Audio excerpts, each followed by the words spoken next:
Γιβραλτάρ, ώρα νούμερο 44, ήδη έχω κάνει τον κύκλο, έχω πάει κάτω μέχρι το φάρο, ωραία η χώρα, αλλά είχα πρόβλημα πάλι με το φρένο, πάλι ζεστάθηκε το φρένο και επέστρεψα εδώ στο Misfit Avenue, είναι το παράκι ενός από τα μέλη του Gibraltar Motorcycle Club και του ρίξαμε μια ματιά, δεν ξέρω γιατί κόλλησε, πάντως όλα φαίνονταν ότι δεν είναι χαρά και εδώ είναι ένα καταπληκτικό μπαράκι, είναι κουρίο, μπαράκι και συνεργείο μηχανών, όλα σε ένα, 3 σε 1.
Στοιχείο είναι ότι ο βράχος είναι άδειος από μέσα. Άρχισαν να σκάβουν το βράχο από το 1700 στους Ναπολεόντιους πολέμους για να βάλουν κανόνια μέσα και κάπως έτσι σηματοδοτήθηκε και το σύνορο του Γιβραλτάρ. Απλά πυροβολήσαν ένα κανόνι και εκεί που έκατσε το βόλι έγινε το σύνορο του Γιβραλτάρ και οι μεγάλες ανασκαφές γίνανε επί Δευτέρου Παγκοσμίου Πολέμου.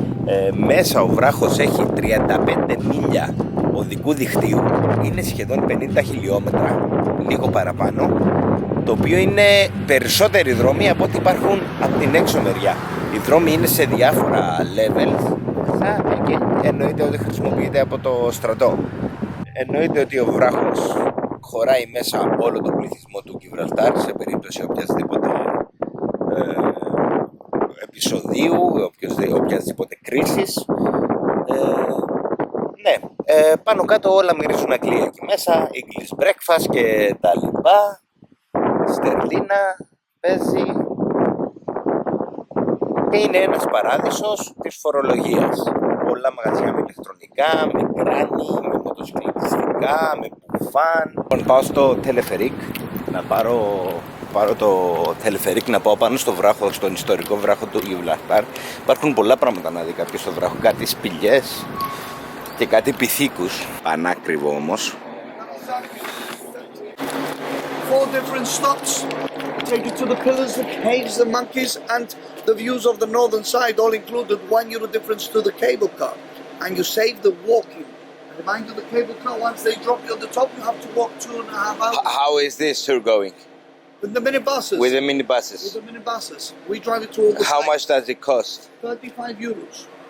With the tickets to the sites. On the cable car is 34 with your tickets to the sites. Where we stop at the monument of the Pillars of Hercules. So by taking a picture with that monument, it's a proof you've been at the end of Europe facing Africa. So that's where we're going to stop.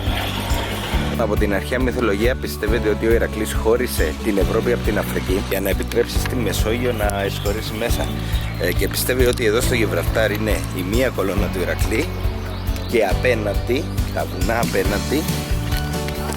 απέναντι είναι η Ταγκέρη και στα βουνά του Άτλαντα είναι η δεύτερη κολόνα του Ηρακλή.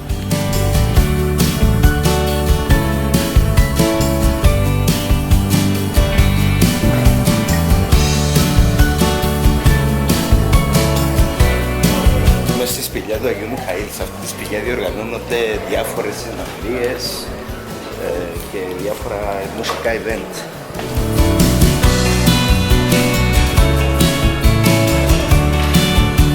Οι Ρωμαίοι Ρωμαίοι πίστευαν ότι αυτή η σπηλιά δεν έχει πάτο και ήταν ένας από τους λόγους που πιστευόταν ότι το Γιβραλτάρ συνδέεται υπόγεια με την Αφρική.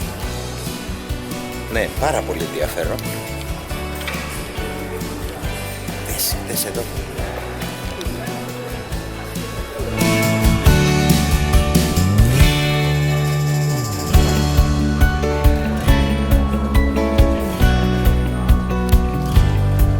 Η σπηλιά έχει διάφορα επίπεδα.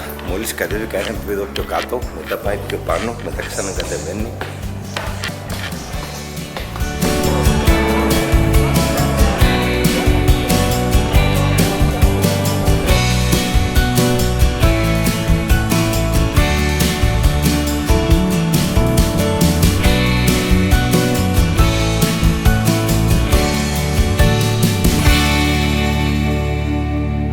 Τα καράβια που βρίσκονται έξω από το Γιβραλτάρ είναι μία από τις μεγαλύτερες business που γίνονται εδώ στο Γιβραλτάρ. Αυτά τα καράβια βρίσκονται σε διεθνή ύδατα. Αυτό σημαίνει ότι μπορούν να κυροβολήσουν για 48 ώρες και να κάνουν οποιοδήποτε εμπόριο χωρίς να πληρώνουν φόρους.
Είμαι στην Γκρανάδα, σε μία από τις πιο σημαντικές πόλεις της Ισπανίας και μία από τις ιστορικότερες πόλεις της Ανταλουσίας λόγω της μακρόχρονης ιστορίας της.